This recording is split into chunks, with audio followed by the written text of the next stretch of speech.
오늘 우리에게 주신 하나님의 말씀은 사무엘하 16장에서 18장까지의 말씀입니다. 구약성경 사무엘하 16장에서 18장까지의 말씀을 함께 보도록 하겠습니다. 16장에서 압살롬의 반역으로 다윗은 신하들과 함께 예루살렘에서 황급히 도망쳤고 반역자들은 순식간에 예루살렘을 장악합니다. 이러한 혼란의 상황에서 배신과 의리, 간신과 충신의 모습들이 드러납니다. 먼저 1절에 사울 왕의 손자 무비보셋의 종인 시바가 다윗을 찾아서 식량을 가지고 옵니다. 하나님을 경외하면서 떠난 다윗을 하나님이 위로하고 계십니다. 모든 환난의 상황에서 위로받을 길이 없는 것 같지만 하나님은 늘 사람들을 통하여서 우리를 위로하시는 분임을 알게 합니다. 또한 5절에서 14절에 보면 시므이가 나옵니다. 그는 다윗을 계속해서 저주하고 있습니다. 시므이는 사울 왕이 속했던 베냐민 지파의 사람이었습니다. 다윗이 사울 왕의 자리, 그 가문의 자리를 강탈했다고 생각하는 사람 중에 하나였습니다. 그렇게 계속해서 다윗 왕을 저주하자 다윗 왕의 부하인 아비새가 그를 쳐 죽이겠다고 말합니다. 그러나 다윗은 이것을 시므이가 한 것으로 말하고 있지 않습니다. 우리 10절과 11절의 말씀 함께 같이 읽겠습니다. 왕이 이르되 수리아의 아들들아 내가 너희와 무슨 상관이 있느냐? 그가 저주하는 것은 여호와께서 그에게 다윗을 저주하라 하심이니 내가 어찌 그리하였느냐 할 자가 누구겠냐 하고 또 다윗이 아비새와 모든 신하들에게 이르되 내 몸에서 난 아들도 내 생명을 해하려 하거든 하물며 이 베냐민 사람이랴 여호와께서 그에게 명령하신 것이니 그가 저주하게 버려두라. 다윗은 자신을 저주하는 사람도 하나님이 보낸 것이라고 말하고 있습니다. 다윗은 축복만 받아들이는 사람이 아니라 저주까지도 받아들이는 사람이었습니다. 그렇게 할 수 있는 이유가 무엇입니까?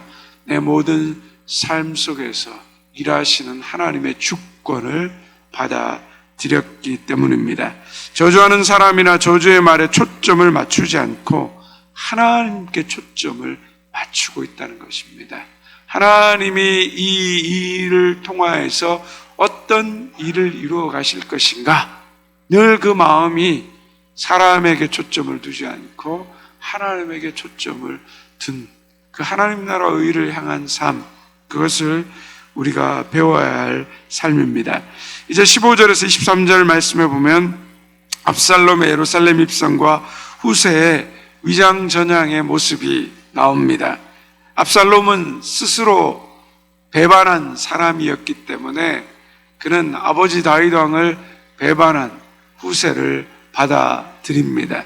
결국 이것이 그의 몰락의 시초가 됩니다.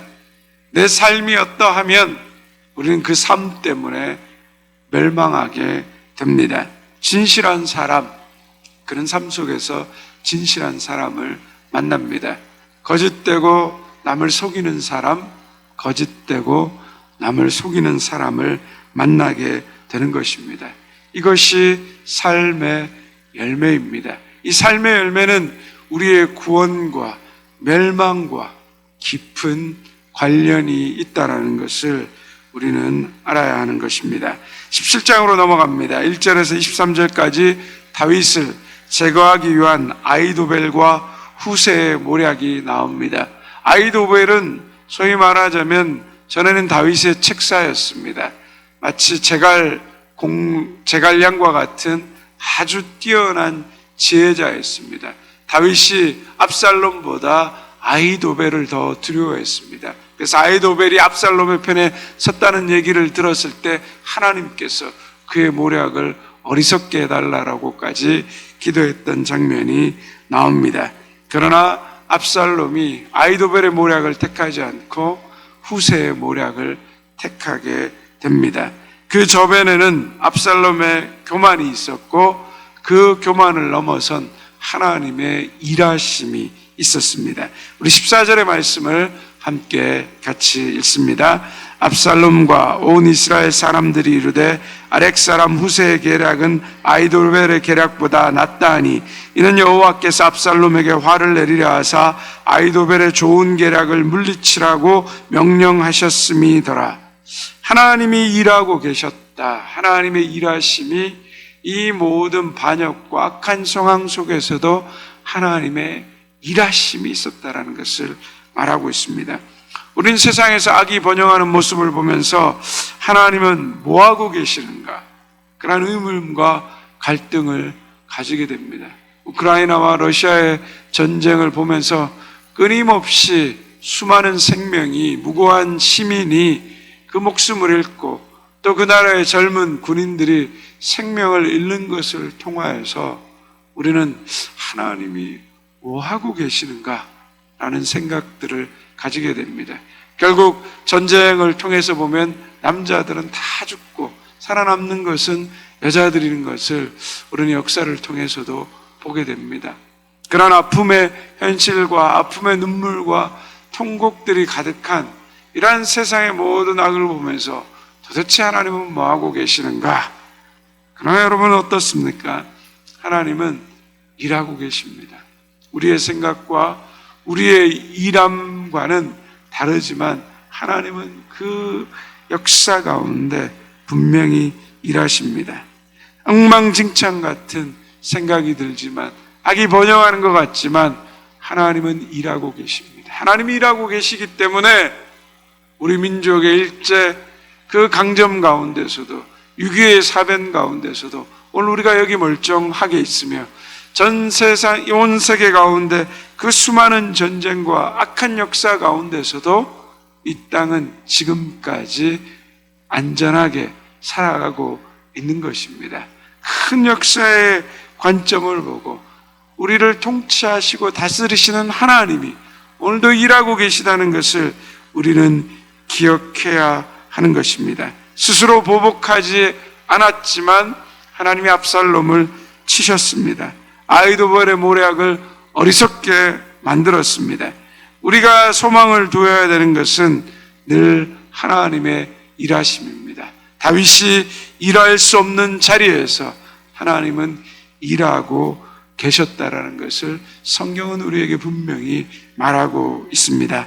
18장입니다. 압살롬의 죽음과 다윗의 슬픔이 기록되어 있습니다. 압살롬은 머리끝부터 발바닥 정수리 끝까지 흠이 없었고 그 머리털의 아름다움은 모든 이스라엘 백성들에게 부러움을 사는 그러한 칭찬을 받았습니다. 그런데 압살롬은 그를 아름답게 창조하시고 흠이 없게 창조하신 하나님을 경외하지 않았습니다.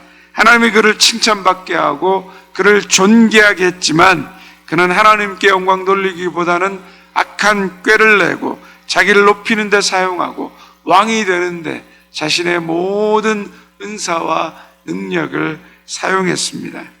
압살롬의 최후가 어떻게 됩니까? 그의 자랑이었던 머리털이 상수리나무에 걸려서 죽게 됩니다.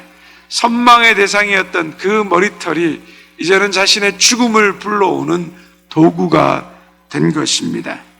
하나님께서 우리에게 주신 재능과 은사와 물질들을 나를 위해서만 사용하고 나의 교만을 위해서 드러나는 것이 된다면 언젠가는 그것으로 인해서 망하게 되고 그 교만이 걸림돌이 되어서 우리 인생을 무너지게 하는 것입니다.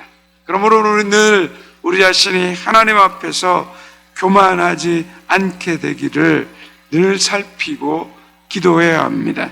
내게 있는 것, 내게 주신 것으로서 하나님의 영광을 드러내지 않고 나의 의를 드러내고 나의 자랑을 드러내게 될 때, 그러한 교만에 빠질 때 그때가 가장 위험한 때임을 우리는 잊지 말아야 합니다. 하나님의 은혜를 기억하는 인생 되게 하여 주옵소서. 내 의가 아닌 하나님 나라와 의를 구하며 살아가는 인생 되게 하여 주시옵소서. 내게 베풀어 주신 이 모든 은혜를 헛되이 하지 않는 인생 되게 하여 주옵소서. 이것이 오늘 이 아침에 저와 여러분의 기도 되기를 주님의 이름으로 축원드립니다. 이제 사무엘하 16장에서 18장까지의 말씀을 경청하겠습니다. 주의 말씀은 내 발의 등이요 내 길의 빛이십니다. 아멘.